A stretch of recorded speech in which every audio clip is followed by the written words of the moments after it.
Have you ever wondered what a simple wet floor sign has in common with a huge front-page news story? Well, they both revolve around this core legal idea of responsibility. In this explainer, we're going to break down the surprisingly simple three-part test that the law uses to figure out who's at fault. And believe me, you see it in action every single day.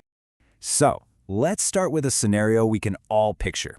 You're walking through a grocery store, you hit a puddle you didn't see, and boom, you're on the floor.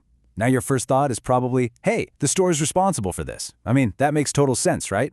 But here's the question. Legally, is it automatic? What do you actually have to prove to hold them accountable? The answer isn't quite as simple as you might think. Okay, before we dive into the real test, we've got to clear the air a little. There are some really common ideas out there about what negligence means that sound right, but are actually way off base legally. So let's tackle a few of the big ones. First up, there's this idea that it's all about what someone was thinking or feeling. You know, the myth that for someone to be negligent, they had to have known something bad was going to happen, and then, to top it off, they didn't even feel sorry about it. It kind of paints this picture of a mustache-twirling villain, right?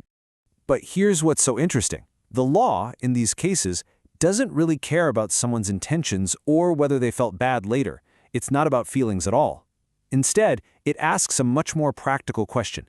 Did their actions fail to meet a reasonable standard of care? It's all about what they did or failed to do, not what they felt. All right, let's look at myth number 2. This one is all about location and money.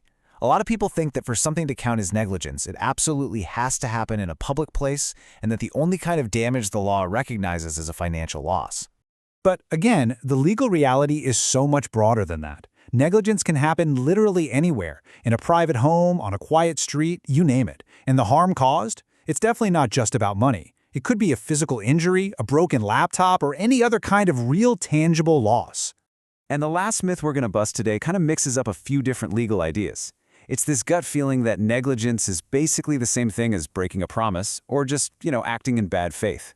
It seems like they should all be in the same category, but legally speaking, they are totally different things. So here's the crucial thing to understand. The law puts these problems into different buckets. A broken promise? That might be a breach of contract, and that has its own complete set of rules. Negligence, though, that falls into an area of law called torts, which is all about civil wrongs that cause someone harm. They're just separate concepts. Okay, so we have officially busted the myths. We know it's not about what someone was thinking, it's not about where it happened, and it's not the same as a broken promise. So, what is it about? Well, let's get to the real deal, a surprisingly elegant three-part test. And here it is, the entire framework, right here. To prove a negligence claim, you have to connect these 3 links in a chain.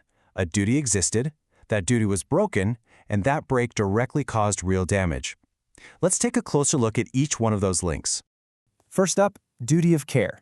You can think of this as the foundation for everything else. It's the basic legal obligation that we all have to just act with a reasonable level of caution so we don't hurt the people around us. Drivers have a duty to other drivers on the road, doctors have a duty to their patients, and yes, stores have a duty to keep their customers safe. Second, you have the breach. This is the oops moment. It's the specific things someone did, or sometimes what they failed to do, that fell below that standard of care we just talked about. This is the driver who is texting instead of watching the road, or the store that just didn't get around to putting up that wet floor sign. And finally, damage. See, a breach of duty all by itself isn't enough. There has to be an actual provable consequence.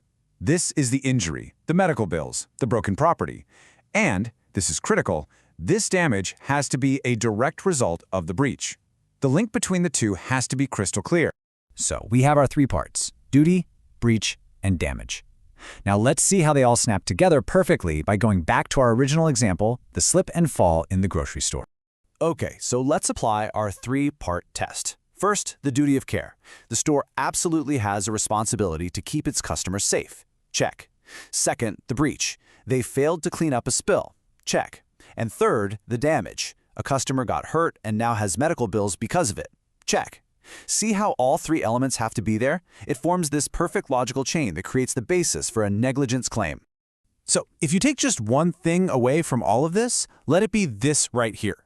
The legal standard for negligence is not about trying to find a bad guy with malicious intent. It's about proving a chain of events. A responsibility existed, that responsibility wasn't met, and someone got hurt as a direct result. It's really about accountability, not malice. And that kind of leads us to one last thought. This whole idea of a duty of reasonable care, once you start looking for it, you'll see it everywhere. It's why construction sites have fences. It's why medicines have warning labels. It's why your coffee cup literally says, "Caution, hot." So as you go about your day, think about it. Where else do you see this one fundamental legal principle shaping the world to try and keep us all a little safer?